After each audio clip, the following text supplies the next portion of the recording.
This is Faith Ignited, the podcast where we put God back into history.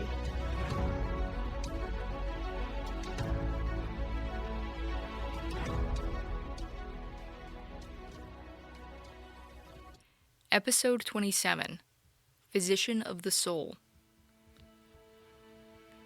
Benjamin had always suspected that his temperament, restless, curious, impossibly drawn to human suffering, would lead him down roads that most men avoided, but he hadn't realized how literal that would be. His boots sank into soft mud mixed with grimy runoff. A foul stream of sewer water trickled past his ankles as he entered the first alley. The street narrowed into a crooked lane where the houses leaned into one another, the mortar between the bricks crumbling. Wooden huts, little more than patched planks hammered together, lined the alley in sagging rows. The air hung thick with the smell of rot and unwashed bodies, and he resisted the urge to cover his nose with his sleeve. He had become accustomed to the putrid smells, the awful sights. When Benjamin had first begun studying medicine, the sights and smells had been overwhelming to him, but he had since learned to overcome his natural aversions. It was simply the price a man must pay to study medicine. This hadn't always been the path that he'd imagined for himself. He'd originally entered the College of New Jersey to study for the ministry, but having discovered a talent for speaking, he'd begun seriously considering a career in law. President Davies, the college president, had encouraged him in that pursuit, but his uncle had other ideas. Dr. Finley, his uncle and old schoolmaster, felt that Benjamin's talents would serve him best in medicine. Benjamin still remembered the hard, serious look in the man's eyes as Dr. Finley placed a hand on his shoulder, saying, "Before you determine on anything, set apart a day for fasting and prayer, and ask of God to direct you in the choice of a profession." The advice had changed the course of Benjamin's life, leading him across the ocean to study in Europe, where he'd met some of the greatest minds in the world. And now he'd come home, practically penniless, and with no practice of his own. But he was by no means unemployed. Benjamin paused before one of the hovels, wiping sweat and grime from his brow. Finally, he gave a light knock, peeking his head inside as he called out, saying, "Doctor calling. Anyone need the doctor?" Movement erupted instantly on the opposite side of the door. Shuffling footsteps, whispers. A woman emerged first, clutching an infant whose mouth hung open in a weak cry. A young child appeared from behind her, then another, their noses leaking mucus, their little fingers clinging tightly to their mother's filthy skirts. Benjamin was eagerly ushered inside, his hands clutching his small bag, where he carried a few medical tools, cloth strips, painkillers, and several herbal remedies that, combined with prayer, he often found effective. The interior was dark, save for a single light where the boards failed to meet. A rickety ladder leaned against the back wall, leading to a loft only partially closed. Ignoring the awful stench, Benjamin knelt to the level of the nearest child, meeting wide, frightened eyes, rimmed red from illness. "There now," he murmured softly. "We'll see what we can do for you." He looked up at the mother, offering a few assuring words as he went to work. Placing a hand on the child's forehead, he wasn't surprised to find that the girl was burning with fever. Turning back to the mother, he said, "I will give medicine that will ease the fever. Your little ones will breathe easier soon." She stared at him in complete disbelief, as though she wondered if he were real. Benjamin knew he was probably the first doctor they'd ever seen in this squalid part of Philadelphia. No other physicians would dream of entering such a place. After he'd tended to the children, Benjamin was led to a loft where the father lay ill.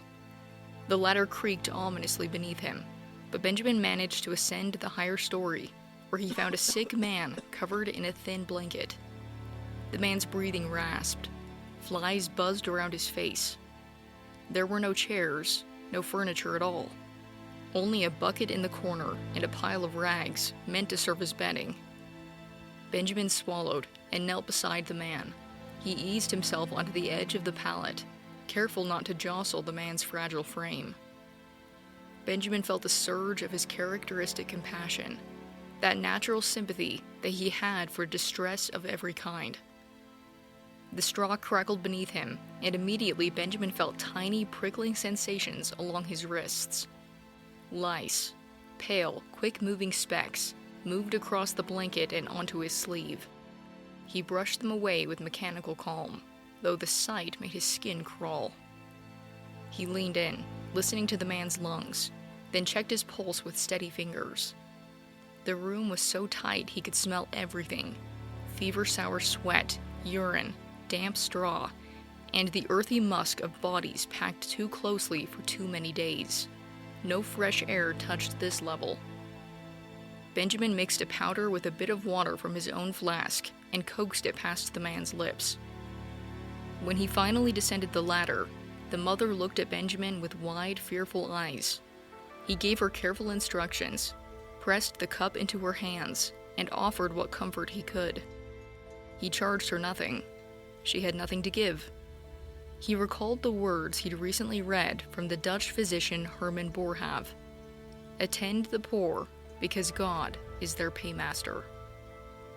Only when Benjamin stepped into the open air did he finally allow himself to take a deep breath. Even then, the scent clung to him. Disease, despair, desperation, ghosting after him as he resumed his rounds. Hours later, after climbing more ladders, sitting on more straw pallets alive with vermin, tending to lungs clogged by damp air and stomachs hollowed by starvation, Benjamin finally staggered back to his rented room, exhausted and immersed in filth. He washed as best he could, scrubbing his sleeves, shaking out his coat, checking the seams for lice. Finally, he sat down at his small desk, lit a candle stub, and opened medical text. Notes from London and Edinburgh, theories of fevers, treatises on ventilation and contagion. Benjamin's hands trembled with exhaustion. His back ached from stooping and climbing, yet he kept reading, determined to understand more, treat better, do more. He did not look up until the candle guttered low.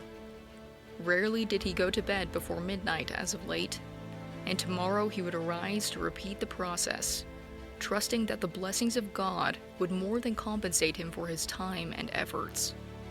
Surely caring for his fellow men was worth any price. This last summer, I took a trip to the American East Coast, and one of my favorite sites that I visited was the Tomb of the Unknown Soldier, located in Arlington Cemetery, where they honor the unidentified dead who gave their lives for our country. On the tomb itself are carved these moving words: "Here rests in honored glory an American soldier known but to God." I was especially struck by the phrase, "known but to God." And as I've pondered over this, I've come to the conclusion that many of the most amazing people and the most incredible deeds are known but to God. So little is preserved and recognized by the world. Recently, I have felt prompted by the one who does know all things to bring someone to light that is now largely unrecognized, despite the fact that he was one of the most influential men of his time. In fact, John Adams named him as one of the top 3 more notable founding fathers, ranking him with George Washington and Benjamin Franklin. If you look at the signatures on the Declaration of Independence and locate Benjamin Franklin's, you'll find the name Benjamin Rush right above his. This man, who has almost completely faded from our memory, was the only medical doctor to sign that document. Maybe you've noticed, if you've been listening to the podcast for a while, that Benjamin Rush's name actually comes up quite a bit. He's the one who persuaded John Witherspoon to come to America and become president of the College of New Jersey. The one who miraculously reconciled Thomas Jefferson and John Adams after years of estrangement. and yet I have met very few people who have ever even heard of him. It's time that changed. Because if there is anyone who deserves to be remembered and recognized, it's Benjamin Rush. This much lesser-known Benjamin from Philadelphia was once renowned in America for countless reasons. My biggest struggle in this episode has been finding out how to summarize the life of someone like Benjamin Rush. If there was a noble cause of any kind, whether it was medical, political, educational, religious, a charity, or abolitionist cause, you could count on Benjamin Rush being right in the middle of it. John Adams said, "As a man of science, letters, taste, sense, philosophy, patriotism, religion, morality, merit, usefulness, taken all together, Rush has not left his equal in America, nor that I know in the world." Benjamin Rush was born on a small farm near Philadelphia, Pennsylvania, December 24th, 1745. The fourth of 7 children born to John and Susanna Rush. His father was a farmer and a gunsmith, whose character was so just that one of his neighbors used to say the highest character that could be given of a man was to say he was as honest as John Rush. His mother was well educated, and Benjamin Rush said that she as a mother, quote, had no superior in kindness, generosity, and attention to the morals and religious principles of her children. But Benjamin was only 6 years old when his father became ill and died. Not having the resources for her 6 children to receive an education, Susanna sold the farm and moved her family to Philadelphia, where she opened a grocery shop. Her skills in business allowed her not only to have enough money to educate her children, but to put money aside. Benjamin and his brother were sent to a country school in Maryland, where they were taught under Dr. Samuel Finley, who was a renowned minister and scholar. Firm but fair, Dr. Finley took great pains to promote good manners in the boys, concerned both about their secular and spiritual learning. Rush said that he possessed, quote, an example of apostolic prudence, piety, and zeal. Dr. Finley's Sunday instructions to his pupils typically closed by plainly laying out striking and logical evidence for the truth of the Christian religion. This appeal to reason and evidence made a great impact on Benjamin Rush, who said, quote, to the impressions they made upon my understanding, I ascribe my not having at any time of my life ever entertained a doubt of the divine origin of the Bible.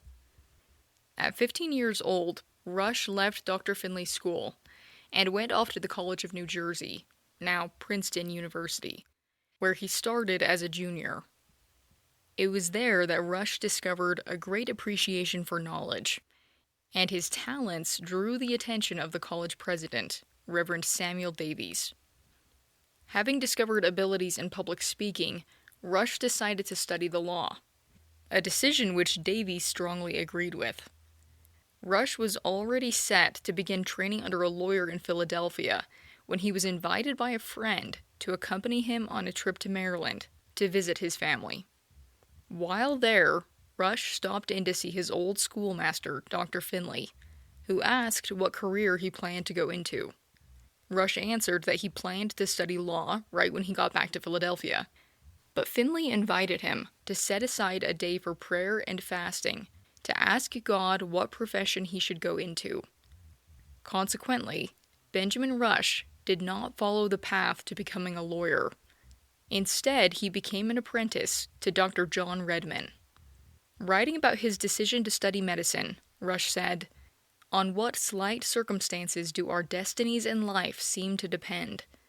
All my friends objected to my choice. One of my classmates wrote to me a long letter full of remonstrances against it, and reminded me of the credit I had acquired at the college as a public speaker. There were periods in my life in which I regretted the choice I had made of the profession of medicine, and once, after I was 30 years of age, I made preparations for beginning the study of the law, But Providence overruled my intentions. I now rejoice that I followed Dr. Finley's advice. I have seen the hand of heaven clearly in it. This fact is recorded to shew that our feelings sometimes mislead us, as well as our reason, and that we often regret having done or omitted doing things which time discovers to have been most for our interests, or for the benefit of our fellow creatures. I might have acquired more fortune and rank in life in the profession of the law, and probably have escaped much of the vexation and distress that are connected with the practice of medicine.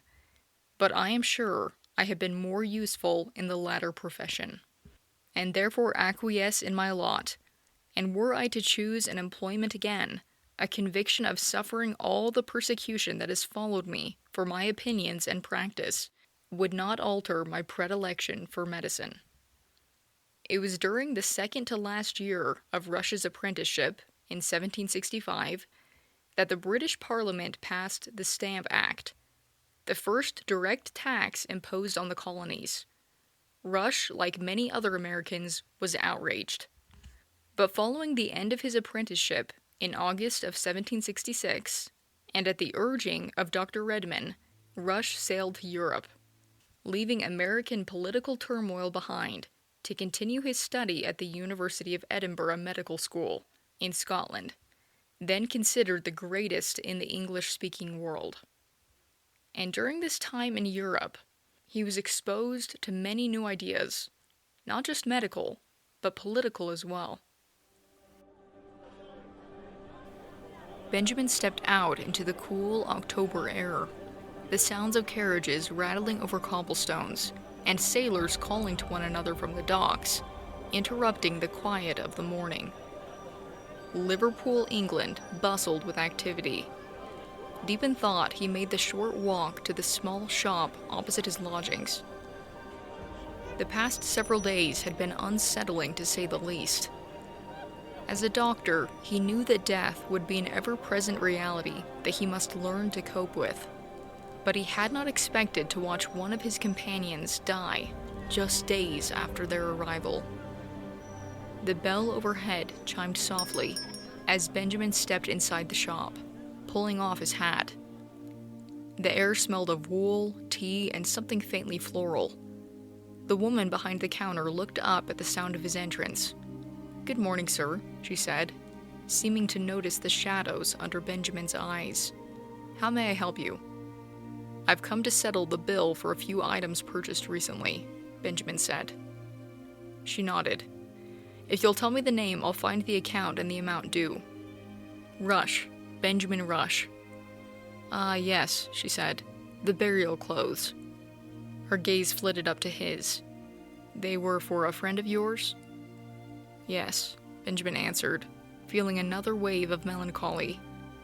His two traveling companions aboard their ship to Liverpool had been Jonathan Potts, who would continue with him to Edinburgh, and another young man named James Cummins, who was on his way to his parents in the north of Scotland.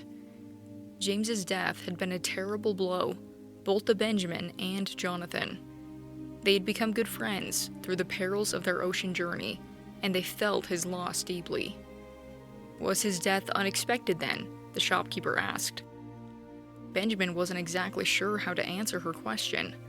In a way, it had been unexpected, but in one sense, it was not unexpected at all. Benjamin still remembered vividly that night aboard the ship, when James had awoken with a cry of great distress, drawing the attention of the captain, Jonathan, and Benjamin.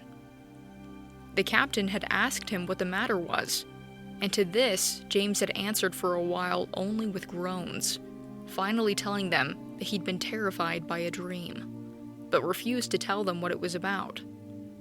The next day, after Benjamin left for breakfast, James confided in the captain and Jonathan that he had not told them the dream the night before, because he had not wanted Benjamin to hear it. In the dream, James imagined that they had arrived at Liverpool, and 2 days later, Benjamin had fallen from a horse and was killed by a fracture of the skull.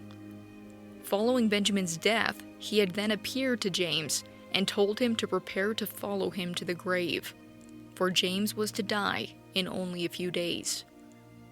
2 days after they'd arrived in Liverpool, the three young men had visited a large glass house. In coming out of it, James said he wasn't feeling well and went back early. When Benjamin and Jonathan had returned to their lodgings later that night, they found James in bed asleep.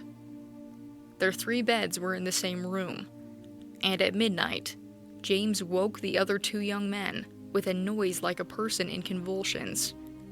They had called for candles and flown to his aid, but despite efforts to recover him, made not just by them, but by one of the oldest physicians in the town, James died the next evening. Realizing the shopkeeper was still waiting for his answer, Benjamin replied simply, "Yes, it was quite unexpected." She nodded. "My condolences." After looking him over, she added, "You don't seem like you're from around here." When Benjamin confirmed that he was not from England, she asked, "Where are you going?" "Scotland," he told her. "I'm going to Edinburgh to study medicine." Her face suddenly lit up. "I have a nephew there by the name of John Bostock. He is also studying medicine." This sparked a conversation, which resulted in her politely offering Benjamin a letter to deliver to her nephew, and an invitation to take tea with her that afternoon. Benjamin kept the letter with him, as he and Jonathan continued on their journey, traveling from Liverpool and finally arriving at Edinburgh.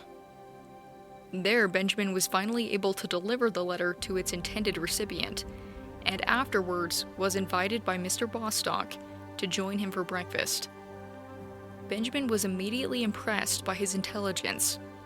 He was well informed on all subjects, especially history, geography, and polite literature. At some point in their discussions, Mr. Bostock mentioned that his ancestor had commanded a company under Oliver Cromwell, the military leader who led the fight for Parliament during the English Civil War. "Really?" replied Benjamin. "My first American ancestor held the same rank in Cromwell's army." Benjamin had always been proud of his family heritage. Since he was a child, he had heard stories about the brave Captain John Rush, 5 generations before him, who had fought to check the king's power, and who had eventually fled England to seek religious freedom in America. The 2 men smiled, feeling an unexpected bond from the connection of their ancestors. Suddenly, they didn't feel like strangers anymore. Mr. Bostock became animated then, opening up about his political opinions. He declared himself to be an advocate for the Republican principles for which their ancestors had fought. He said he'd once been going past Algernon Sidney's country estate and had stopped to spend several hours in the woods where he'd written his famous treatise on government. Bostock went on about Sidney's rejection of the idea that God had ordained all kings in their position, and that the lower class had a duty to obey God's monarchs on earth. Benjamin listened in some shock.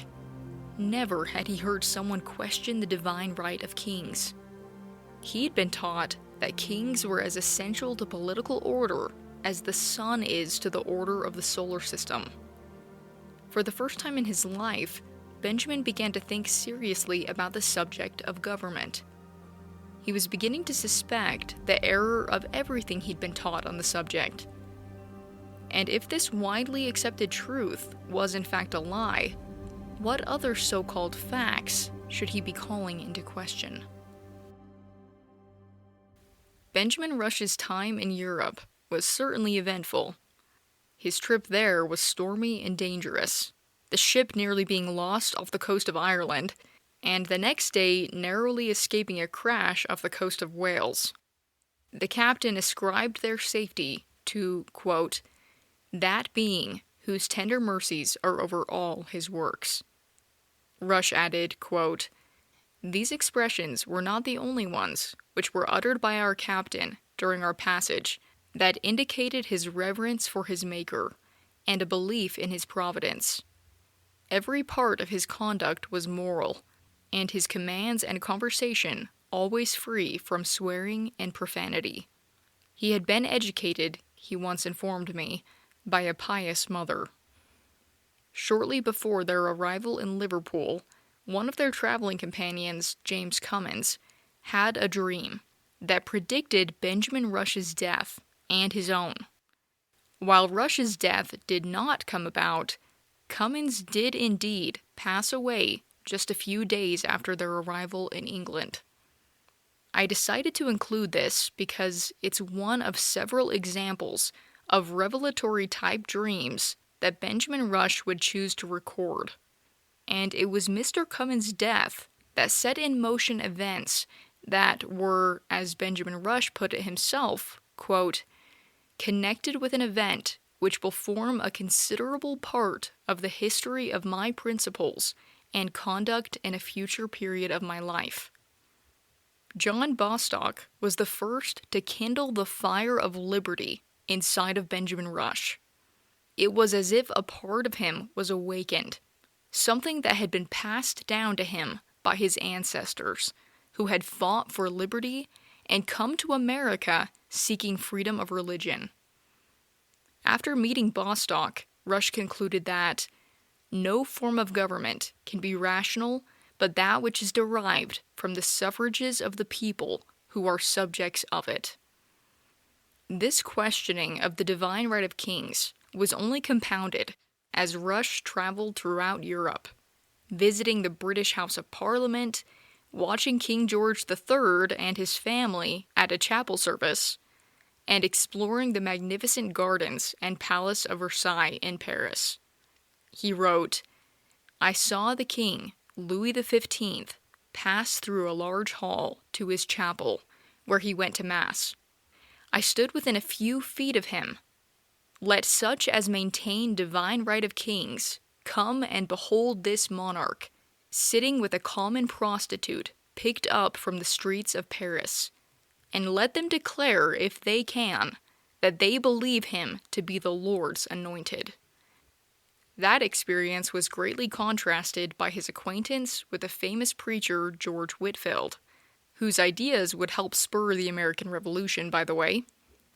Benjamin Rush wrote of him, quote, "Were I to record all the original, pious, and eloquent sayings of this great man during my visits to him, a volume could not contain them.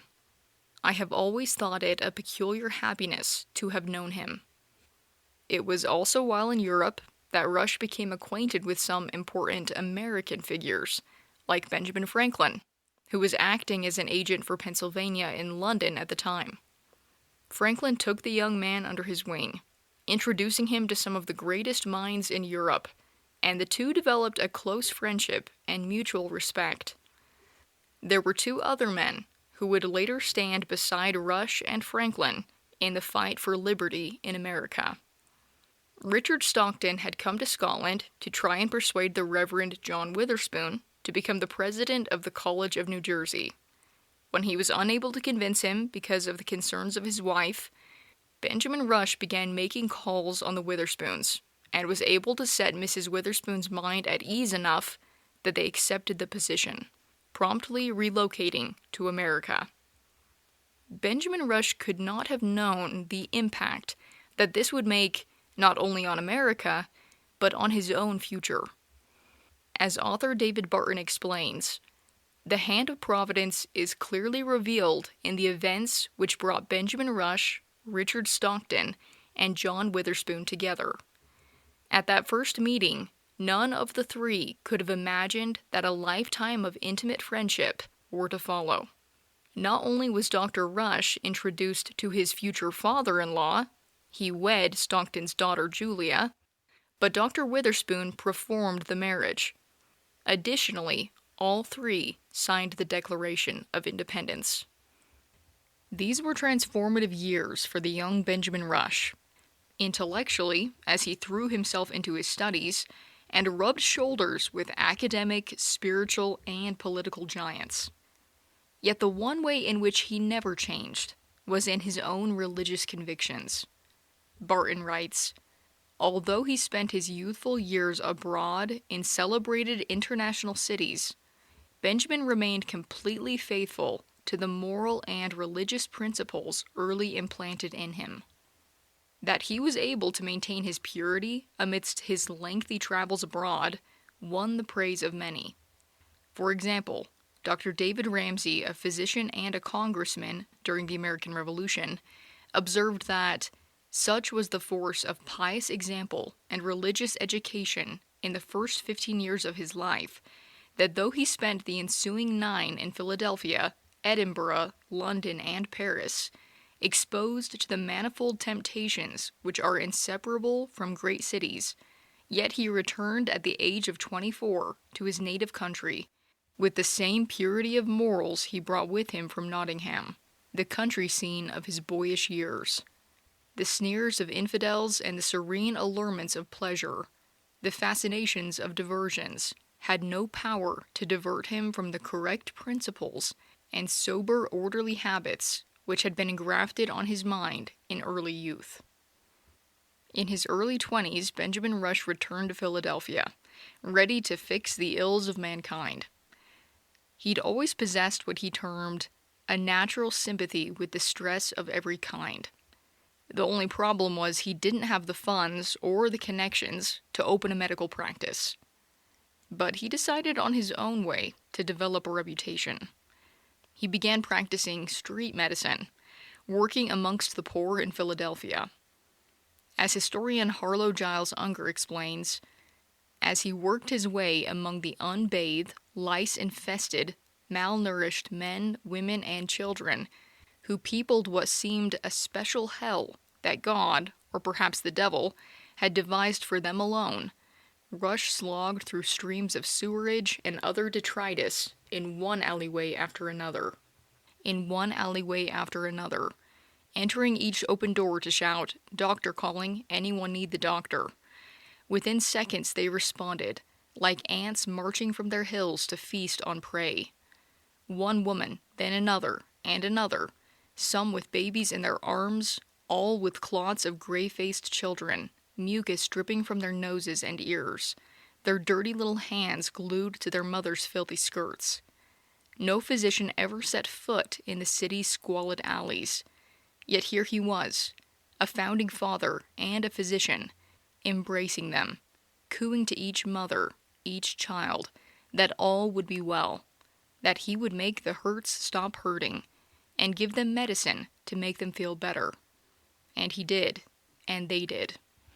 Visiting one household after another, Rush treated them all, boasting proudly as he staggered home exhausted at night, his clothes and hands immersed in filth, that he was fully employed.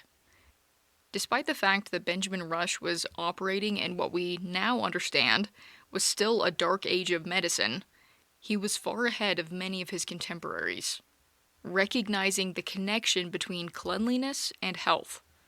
He gained considerable renown for curing or at least improving the health of almost all that he treated. Unger explains, Rush seemed to work miracles without patent medicines. His passion to heal imbued his patients with passion to heal.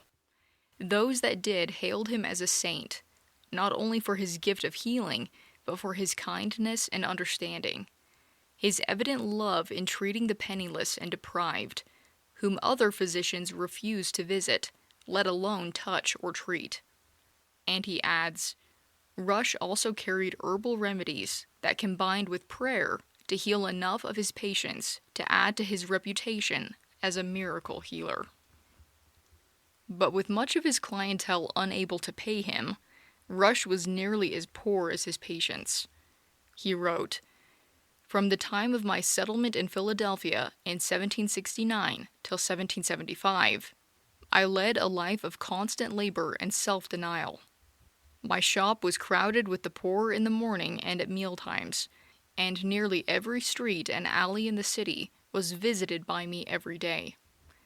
Often I have ascended the upper story of huts by a ladder, and many hundred times have been obliged to rest my weary limbs upon the bedside of the sick, there being no chairs, where I was sure I risked not only taking their disease, but being infected by vermin. Nor did I hasten from these abodes of poverty and misery, where no other help was attainable. I review these scenes with heartfelt pleasure. I believed at the time that they would not lose their reward. "Take care of him, and I will repay thee," were words which I repeated 1,000 times to myself in leaving the rooms of this class of sick people. Nor have I been disappointed. Here therefore will I set my seal to the truth of the divine promises to such acts of duty. To his goodness in accepting my services to his poor children, I ascribe the innumerable blessings of my life, nay more, my life itself. When my days were thus employed in business, my evenings were devoted to study. I seldom went to bed before 12 o'clock. There was actually a time when Rush became ill with a prevalent epidemic called breakbone fever, but within a few days he began to recover. Upon his recovery, and before he left his room, Rush wrote, "I dreamed that a poor woman came to me just as I was getting into my chair in Penn Street, and begged me to visit her husband. I told her hastily that I was worn out in attending poor people, and requested her to apply to another doctor. 'Oh, sir,' she said, lifting up her hands, 'you don't know how much you owe to your poor patients. It was decreed that you should die by the fever which lately attacked you, but the prayers of your poor patients ascended to heaven in your behalf, and your life is prolonged only upon their account.' This answer affected me so much that I awoke in tears. I have been as little disposed to superstition as most men, and have often exposed the folly of being influenced by dreams, by explaining their cause by obvious physical principles. The dream I have related left a deep and lasting impression upon my mind.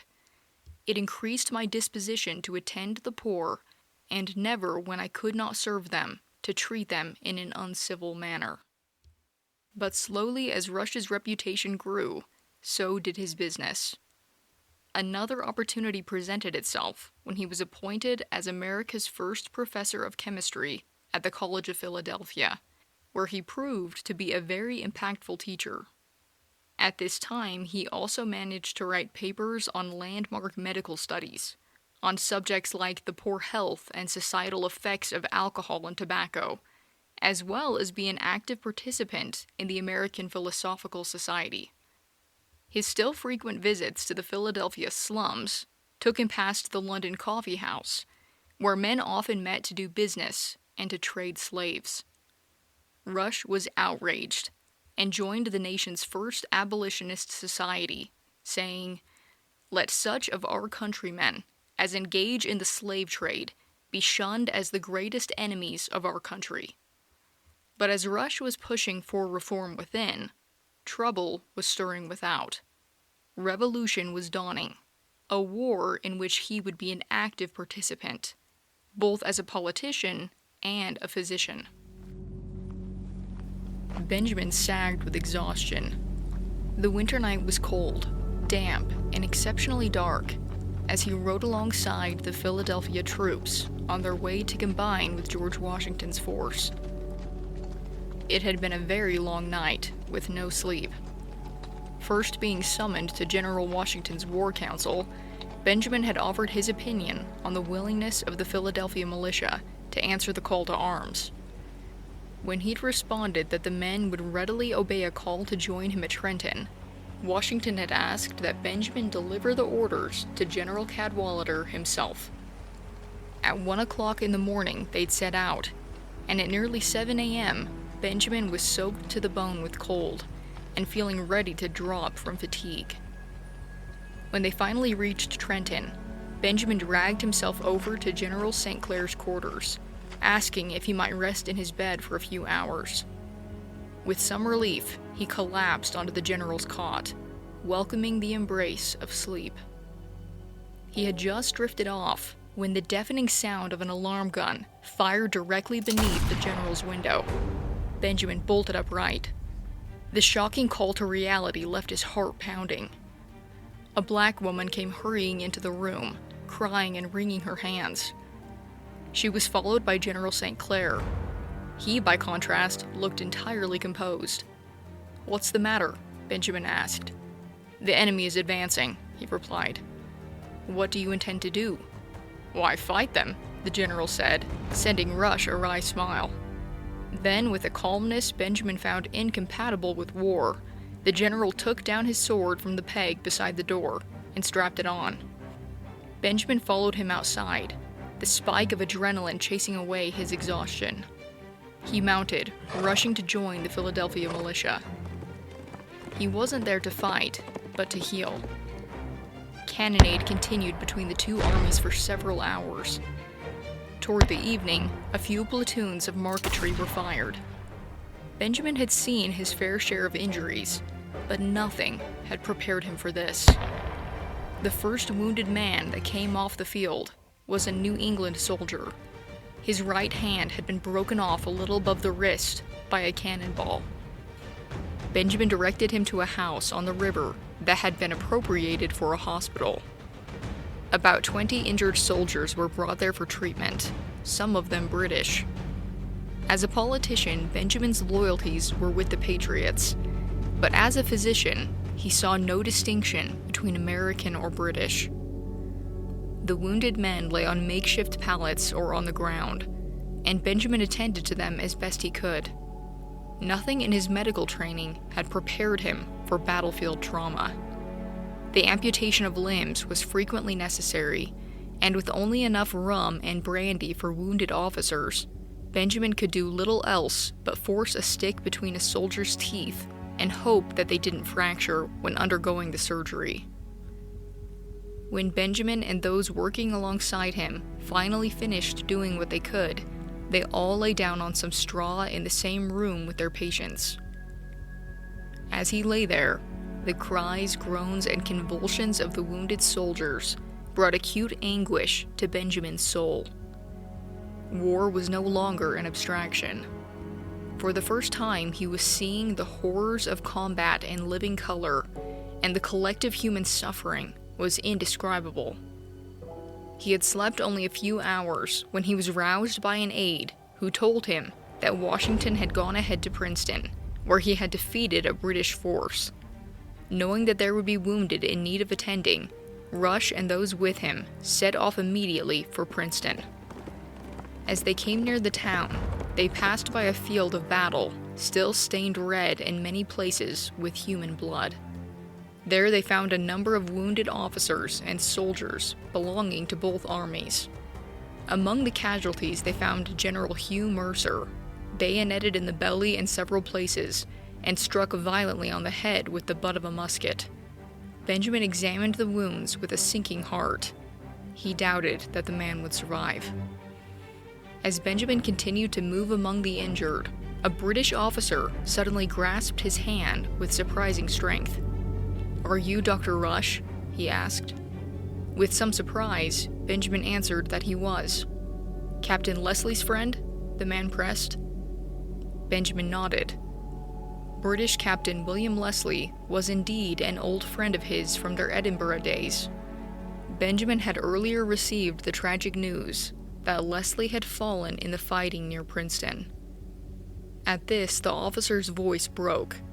"Oh, sir," he said, "he loved you like a brother." Tears pricked at his eyes, as Benjamin considered what a bitter thing it was for two friends to find themselves on opposite sides of a conflict. The wounded officer slid a note from Leslie into Benjamin's hand, and for a moment, enemy and patriot forgot the war, bonded by mutual grief. Benjamin did what he could for the soldier, who introduced himself as Captain John McPherson, though he knew that the outcome rested in other hands. Heavy with sorrow, Benjamin began searching among the dead, scouring the faces for his fallen friend, who he was determined to give a proper burial. But his search was interrupted by the sudden appearance of a familiar figure. The man stumbling down the road was a shocking sight. Face gaunt and clothing worn and filthy, the man appeared to have endured much. Benjamin's horror was impossible to contain. The pitiful figure was none other than his father-in-law, Richard Stockton. Stockton had been taken captive when the British had swept through New Jersey, and was thereafter imprisoned in New York. As a signer of the Declaration of Independence, Stockton had faced death, but Benjamin had sent an urgent message to Richard Henry Lee, who then had tried to use his high-level British connections to arrange Stockton's parole. It seemed that Lee had succeeded, but as Benjamin rushed to his father-in-law's side, it was clear that Stockton's time as a prisoner of war had broken him. The man was a shell of what he once was, and had nothing but a heap of ashes to return to. His home, Morven, had been plundered and destroyed by the British. After he finished tending to the soldiers here, Benjamin would escort his father-in-law to Maryland, where Benjamin's wife Julia and the other Stocktons had taken refuge. But as he placed an arm around his father-in-law, Benjamin reflected on the event that had taken place just a few months before. That solemn gathering of men pledging their lives, fortunes, and sacred honor in the cause of American independence. He, his father-in-law, and the other men present had signed their names to that document, essentially throwing down a gauntlet in front of the most powerful nation on earth, and they were now paying the price. Benjamin Rush's participation in the Revolutionary War was multifaceted. Following the Boston Tea Party, Rush participated in protests farther south, helping to enforce a boycott of British tea. In September of 1774, 55 leaders from almost all of the colonies met in Philadelphia for the First Continental Congress to discuss the problems Americans were facing. This included leaders like George Washington, Patrick Henry, John Jay, and Samuel and John Adams. Young and enthusiastic, Benjamin Rush went out to greet the arriving delegates. He actually jumped into one of the carriages and discovered that one of its occupants was John Adams. Rush introduced himself as a friend and student of Benjamin Franklin, inviting the men to stay at his home. Thus began one of the most noteworthy friendships in American history. Thomas Jefferson would join this circle, creating a trifecta of some of our most learned and reform-minded founding fathers.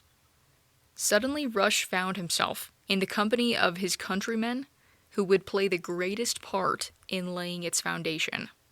He says, "I waited upon nearly all the members of this first Congress and entertained them at my table. When word reached Philadelphia of the fighting at Lexington and Concord, Rush resolved to take his part in the American Revolution. Not only would he act as Surgeon General, attending to soldiers during critical battles, but would play a major role in moving us toward independence. He became convinced that America and Great Britain needed to cut ties. Rush wanted to put out a paper laying out the reasons for American independence, but he worried about the repercussions. The colonies were still highly divided over the issue, and Philadelphia specifically had a strong mix of patriots and loyalists. It was around this time that Benjamin became acquainted with Thomas Paine, and found in him a fellow supporter of the idea of independence. Rush mentioned the idea of writing something on this subject to Paine, pointing out that Paine was in a much better position to publish something, as he could live anywhere and didn't need to fear the backlash that might come from it, whereas Rush, on the other hand, was tied to Philadelphia because of his practice and connections there. Paine readily agreed to this idea, and from that time forward, he called regularly at Rush's house and read to him every chapter of the proposed pamphlet as he wrote it. When he finished it, Rush writes, "I gave it at his request the title of Common Sense." Now, if you're not familiar with this book, Common Sense would go on to be one of the most influential pamphlets of the American Revolution, unifying the colonies and swaying public opinion toward the idea of independence. Within months, the printer had sold 120,000 copies, but very few know the role that Benjamin Rush played in its creation. Benjamin Rush, like other prominent founding fathers, felt that freedom was their heritage and a human right.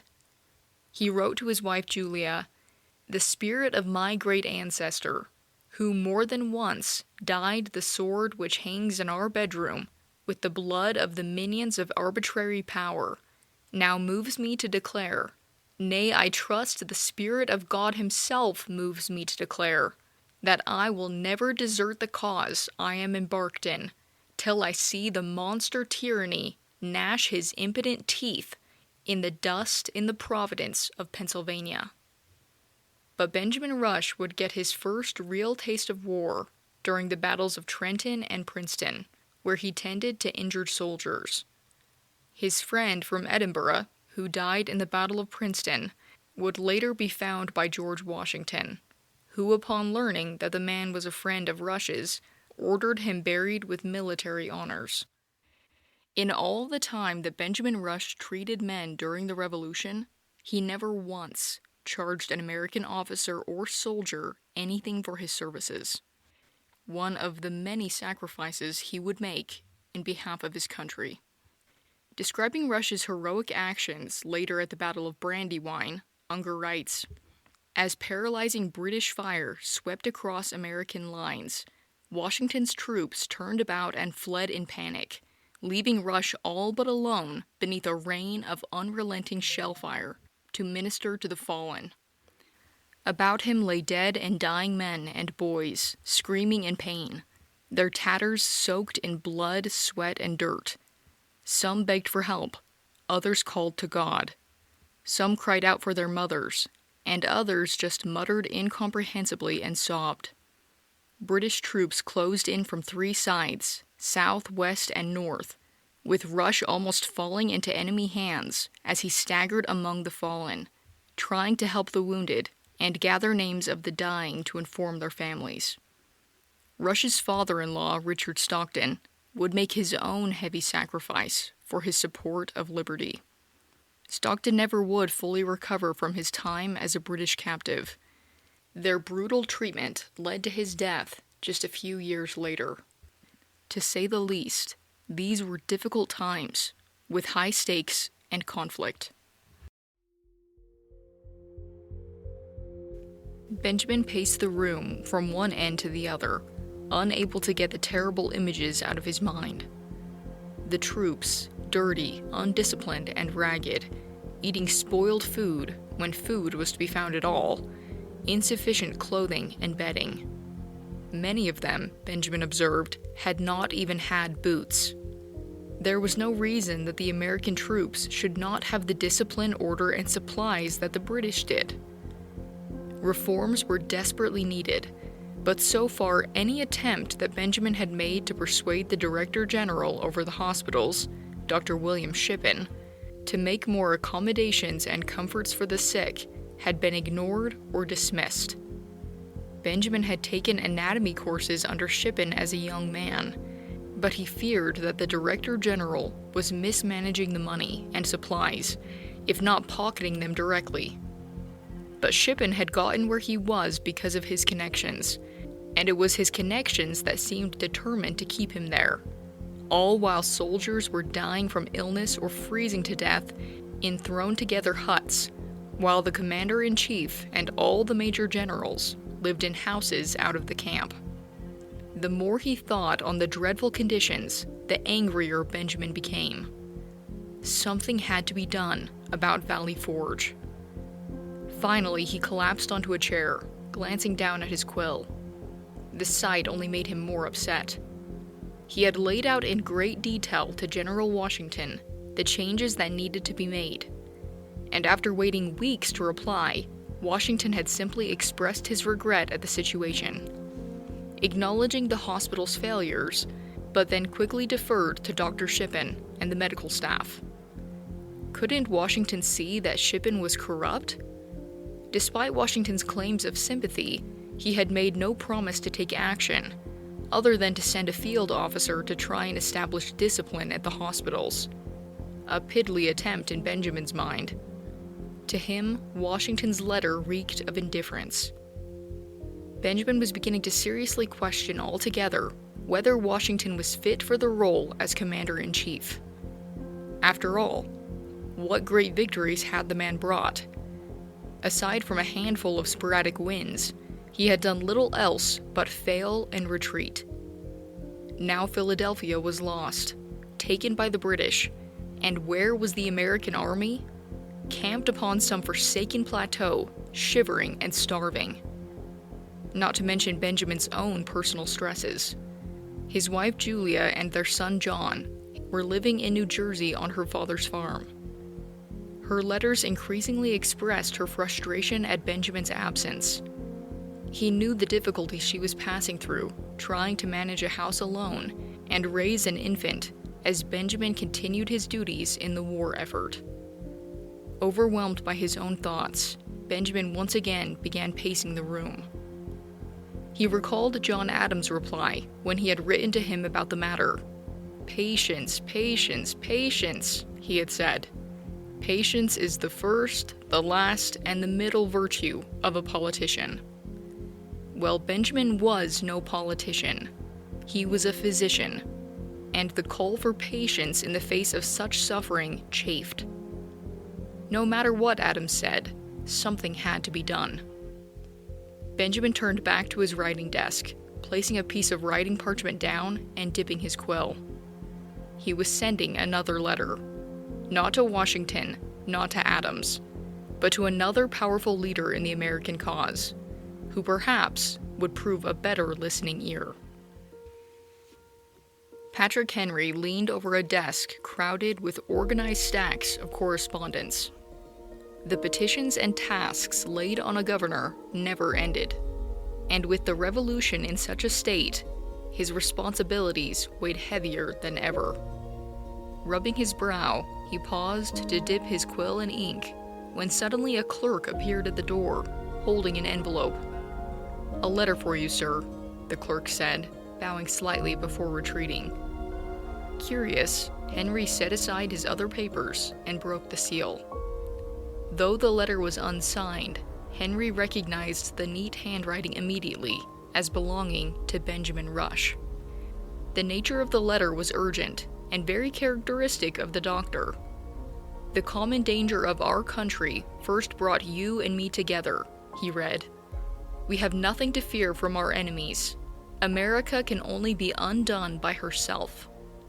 Rush went on to list the perils the Americans were facing from their lack of discipline and the failure of its leaders to act. He made special mention of the dreadful state of the hospitals. Then, to Henry's dismay, Rush launched into his disapproval of the commander-in-chief of the armies, saying that the Northern Army has shown us what Americans are capable of doing with a general at their head. Then he added, "A Gates, a Lee, or a Conway would in a few weeks render them an irresistible body of men, and that Henry needed to awaken, enlighten, and alarm their country." Henry was a bit stunned. For a moment he just sat there, his thoughts turning.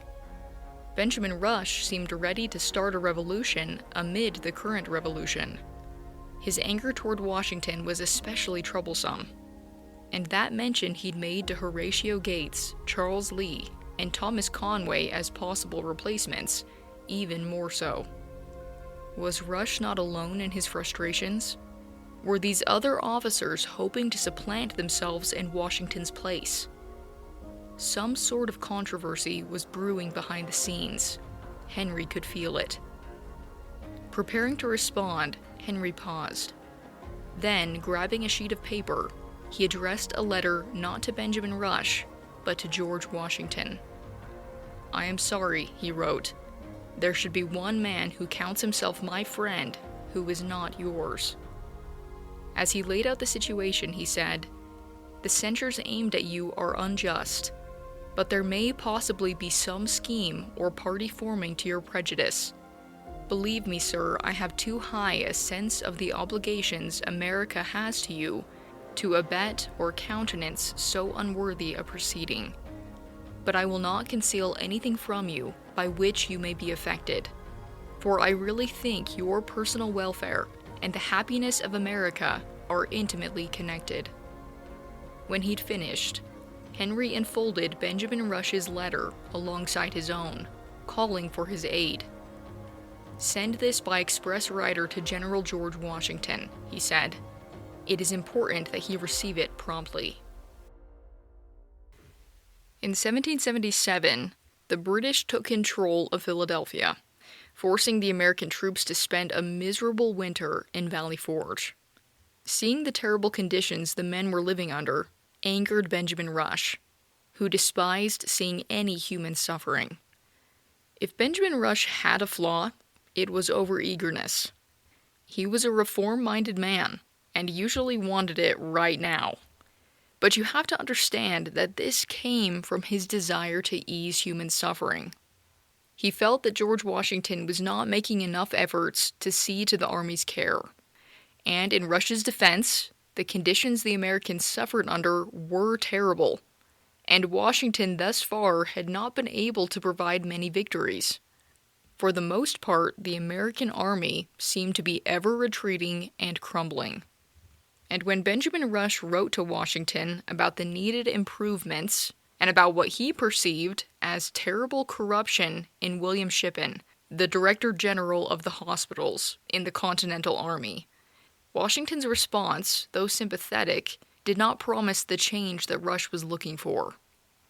You can see why Rush would have been frustrated, but what Benjamin Rush didn't understand were the constraints that Washington himself was operating under. He was not at all indifferent to the suffering of his soldiers. He knew the deprivations better than anyone, but he was not in a position to change it. Congress was doing next to nothing to help the bedraggled troops, and Washington was facing desertion from his men on the inside, as well as facing criticism from the outside. And while Washington and his officers headquartered in houses in Valley Forge, they certainly were not living in comfort. The cold, drafty, uninsulated 18th century farmhouses were needed for practical purposes. Space for staff, maps, writing desks, meetings, and constant communication. But they were hardly faring better than any other man in the army. In fact, the officers often gave their rations to starving soldiers, facing illness themselves. Nathaniel Greene nearly died of fever, and John Sullivan was chronically ill. Their working days often lasted from pre-dawn until well after midnight. Washington himself often worked in an unheated room to conserve scarce firewood. He repeatedly wrote about hunger, insufficient clothing, and the ghastly look of poor fellows who have no blankets. This is where it pays to understand the nuances in history. Neither Benjamin Rush nor George Washington were bad men. They were good men, facing very difficult circumstances. But it just so happened that Benjamin Rush's objection to Washington occurred around the same time that several other men were secretly conspiring to have George Washington deposed. Many of them were motivated by personal ambition, and believed another general, especially Horatio Gates, fresh from his victory at Saratoga, might do a better job. This loose and mostly secret effort to criticize and undermine Washington later became known as the Conway Cabal. Benjamin Rush, frustrated at the lack of action he saw happening, wrote to Patrick Henry expressing his frustrations. Patrick Henry, upon reading Rush's concerns, made what Unger refers to as one of the most important and little-known decisions of the Revolutionary War. He sent the letter he received from Rush by express rider to Washington at Valley Forge. Washington was touched by Henry's loyalty, writing back, quote, "All I can say is that America has ever had, and I trust she will ever have, my honest exertions to promote her interest. I cannot hope that my services have been the best, but my heart tells me they have been the best I can render." Washington told Henry that he was aware of the intrigues of a faction formed against me, General Gates was to be exalted on the ruin of my reputation and influence. And General Conway, I know, was a very active and malignant partisan. But I have reason to believe that their machinations have recoiled most sensibly upon themselves. Washington then revealed to Henry just how desperate the situation in Valley Forge had become. It is not easy to give you a just and accurate idea of the sufferings of the troops. I fear I shall wound your feelings by telling you that on the 23rd of December, I had in camp not less than 2,898 men, unfit for duty, by reason of their being barefoot and otherwise naked. I cannot but hope that every measure will be pursued to keep them supplied from time to time. No pains, no efforts can be too great for that purpose. The articles of shoes, stockings, blankets demand the most particular attention. Patrick Henry acted immediately, arranging for a large supply of clothing and blankets to be sent to Washington and the troops, saying, "Nothing possible for me to effect will be left undone in getting whatever the troops are in want of." But over the next several weeks, it became clear that the supplies never reached Washington. When they discovered that the food and clothing intended for the army were being sold in markets in nearby towns, Henry wrote to Congress demanding an explanation. Upon investigating, they discovered that Thomas Mifflin, a Philadelphia merchant before the war, had been diverting the supplies bound for Valley Forge into his own warehouses. Mifflin later confessed to taking part in the Conway cabal. This revelation led to the collapse of the efforts to remove Washington and the dissolving of the Board of War, which gave Washington much more power to conduct the war as he saw fit. Nathaniel Greene replaced Thomas Mifflin as the new quartermaster general, and before long, Valley Forge had the food, clothing, and supplies that they needed. Though Benjamin Rush was not directly involved with the cabal, his criticisms of Washington made many associate him with them. But in reality, Benjamin Rush's complaints sent to Patrick Henry spurred the events that led to the collapse of the conspiracy, and may very well have indirectly helped save the Continental Army at Valley Forge. Benjamin Rush himself would recognize and acknowledge his error in this situation, and even decades after the Revolution, he would refuse to make any disparaging remark about George Washington, stating that Washington was the, quote, highly favored instrument whose patriotism and name contributed greatly to the establishment of the independence of the United States. It was also due in part to Rush that William Shippen, who, by the way, was uncle to Peggy Shippen, Benedict Arnold's wife, ended up resigning as Director General of the hospitals. Because of Rush's indomitable drive to change the world for the better, and his willingness to take a stand, he faced a great deal of criticism throughout his life. Some pointed to moments like this, questioning his patriotism, while others, on the opposite end of the spectrum, criticized him for his fierce loyalty to republicanism and the American cause. He was ridiculed for his stance on abolition and for his prison reforms, and in the medical field, Rush encountered intense opposition from competing physicians, and was even slandered in the newspapers for promoting controversial practices such as smallpox inoculation and aggressive bloodletting. He would personally inoculate several of his fellow founding fathers and their families against smallpox. And if you're not familiar with bloodletting, physicians in the past believed that many illnesses were caused by an imbalance of the humors, meaning blood, phlegm, black bile, and yellow bile. It was a theory that dated back to ancient Greece. The idea was that by removing blood, you could restore balance and treat fevers, inflammation, and a variety of other ailments. While this was a widely accepted practice in his time, Benjamin Rush went beyond what many other physicians did. believing that more extensive bloodletting would save lives. But of course, looking back with our 21st century lens, we know that isn't the case. But we can't impose our modern lens on the archaic medicine that they were dealing with. As Unger states it, only the ignorant dare judge events, actions, or conclusions of those in the past on the basis of current knowledge and conditions. Any mistakes Benjamin Rush made certainly did not derive from bad intentions, but rather from his zeal to make a difference.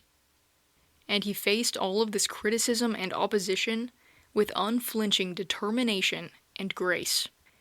In his autobiography, Rush said, "I drew upon the comforts and support with which Christianity abounds to those who suffer persecution in the cause of truth and humanity. And while my enemies exulted in the ruin which they supposed they had brought upon my character, I was favored with such composure and satisfaction of mind, such confidence in the future justice and goodness of heaven towards me, as enabled me to treat all the hardness against me with silence. In the course of a few months, they were neglected and forgotten. In this instance, I experienced the truth of a remark I had often heard made by Dr. Witherspoon, that scandal died sooner of itself than we could kill it. I have carefully avoided mentioning the names of my medical enemies. I bore them no malice. I yielded to a duty superior to the love of peace, in opposing their opinions and practice, and that is the love of the lives of my fellow citizens. If I had entertained a desire for revenge, it would have been amply gratified by seeing them all adopt that practice, and some of them those opinions which they had so strenuously opposed and vilified. I forgive them from the bottom of my soul, and I thank God I feel a heart disposed not only to be reconciled to them, but to do them acts of kindness. I desire that my children may never remember the injuries which they have done me, but treat them and their posterity as if they had been my friends. We shall soon lie down in the grave together, and afterwards enter upon a state of existence where we shall be as much ashamed of the matters that now divide us, as we are of our contests about the highest seat on a bench, or about jackstones in the schools of our childhood." Benjamin Rush believed that God had sent him to cure the ills of mankind, and that was what he would ever strive to do, even at great risk to himself. Benjamin felt dizzy. As he sat at the bedside of one of his patients, he swayed slightly, rapidly blinking his eyes to maintain a hold on his consciousness. This was the 50th house he had visited that day, and his body felt ready to give way under the strain. "Give me strength, God," he silently prayed. As he had told his wife Julia in a recent letter, he still had much work for his divine master to be performed in months and years to come. But if God meant it to be completed by other hands, his will be done. Thoughts of Julia wrenched at Benjamin's heart. His sweet, faithful Julia, who ever prayed for his safety and well-being.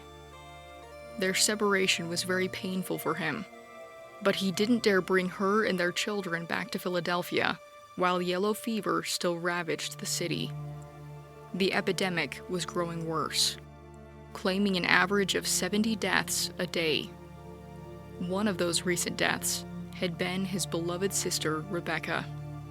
She had been his friend, his counselor, and had nursed him when he had taken ill. She'd refused to flee the city when he'd urged her to do so, insisting on staying and helping him day and night, treating patients, saying that she would remain even if it meant perishing from the disease. She had fulfilled that promise. Since her death, Benjamin had been noticeably weaker, weighed down by exhaustion and grief. But he had to keep going. Most physicians had fled the city, and if he left too, who would care for the ill? Some were dying of thirst, even parents deserting their children upon their contracting the feared disease. Or sometimes parents themselves were thrust out into the streets, after displaying any symptoms. But Benjamin could not abandon them to such a dreadful fate.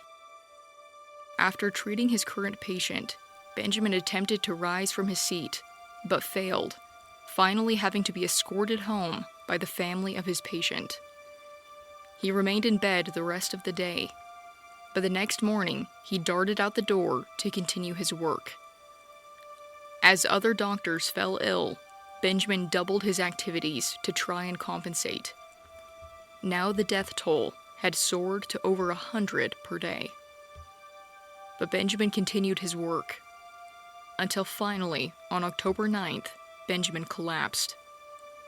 He was carried home to his bed, from which many did not expect him to rise again. But the next day, he fought to regain consciousness, asking for the bleeding treatments that he offered his patients. Slowly he began to recover. "I am now perfectly well," he later wrote to Julia, though granted, it was an exaggeration. He was still too weak to drive, so he hired a driver to take him on his rounds. When Benjamin found that he didn't have the energy or strength to leave his house, hundreds began coming to his door, and he treated them there, his house turning into a makeshift morgue as well as a hospital. The days passed in exhaustive service, as the death tolls continued to rise. As the weather turned chill, winter brought with it a lessening of contagion, but still he cautioned Julia that she and the children should stay away. "You cannot be more impatient for our meeting than I am," he wrote her, "but I dread the thought of seeing you in town till the city is more thoroughly purified from the contagion of the yellow fever." But Julia insisted on coming sooner, not willing to prolong their separation.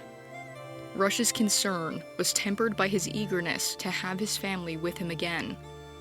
He ordered his remaining servants to scrub every inch of the house in anticipation of their arrival.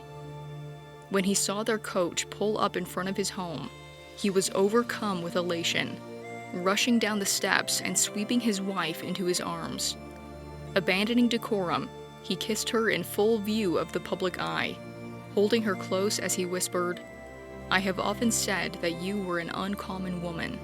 For such a wife and such children, I desire to be thankful." For a moment, all the sorrow, suffering, and grief that Benjamin had witnessed and endured faded away.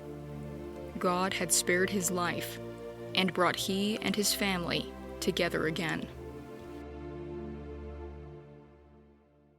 I could endlessly extol the virtues of Benjamin Rush.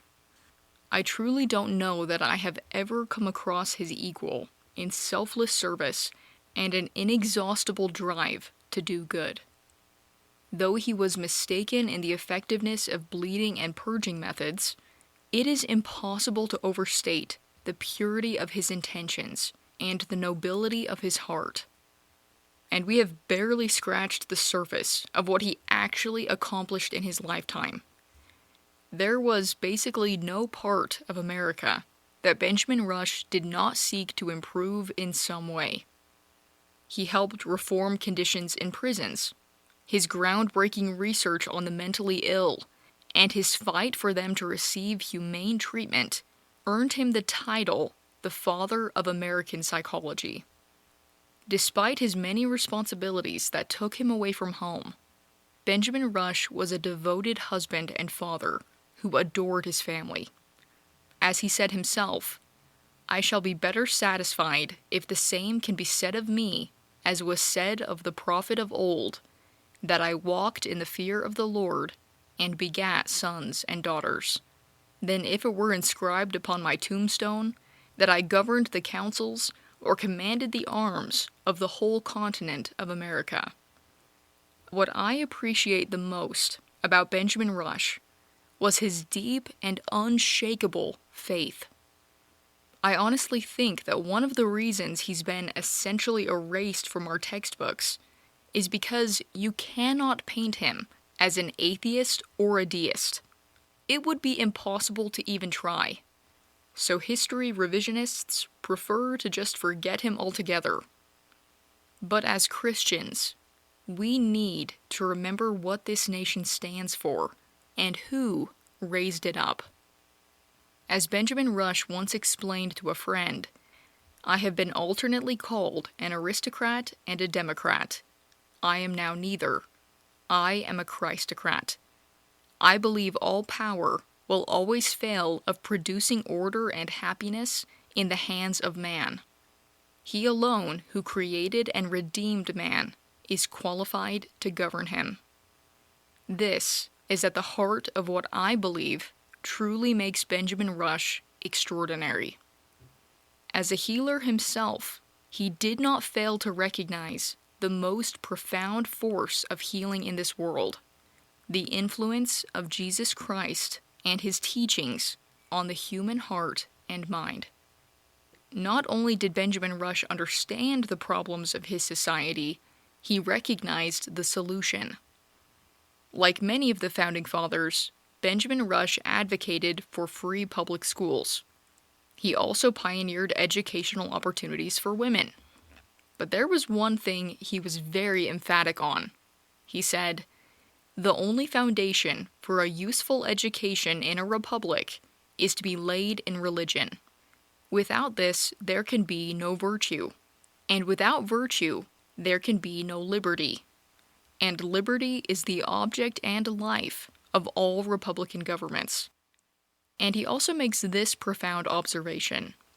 If we were to remove the Bible from public schools, we would be wasting so much time punishing crimes and taking so little pains to prevent them.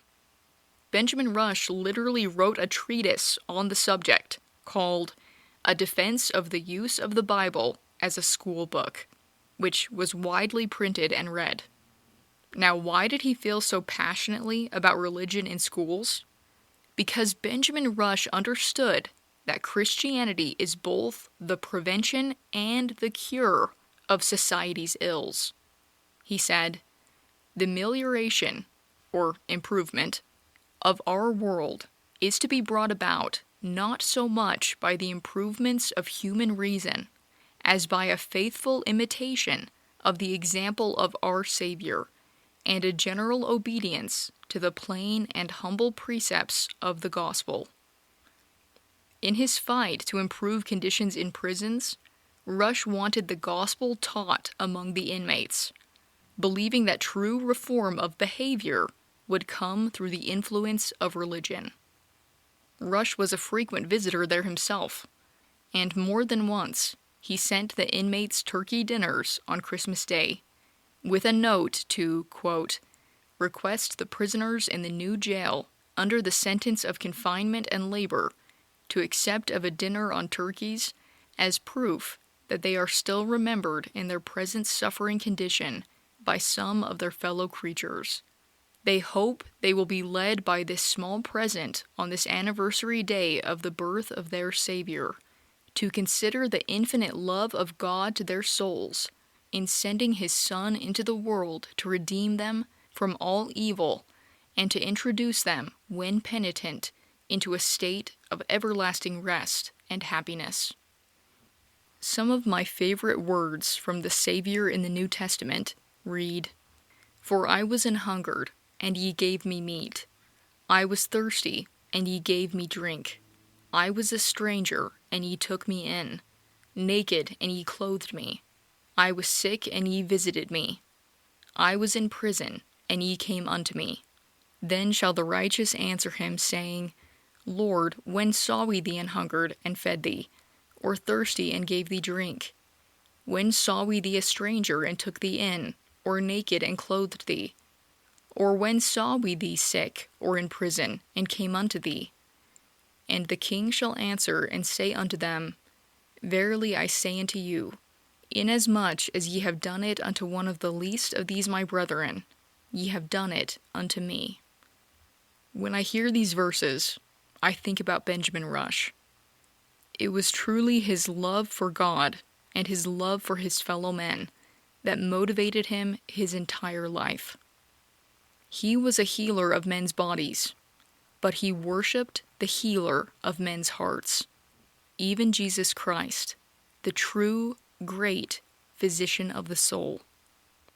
You cannot study the life of Benjamin Rush without becoming acquainted with his deep convictions.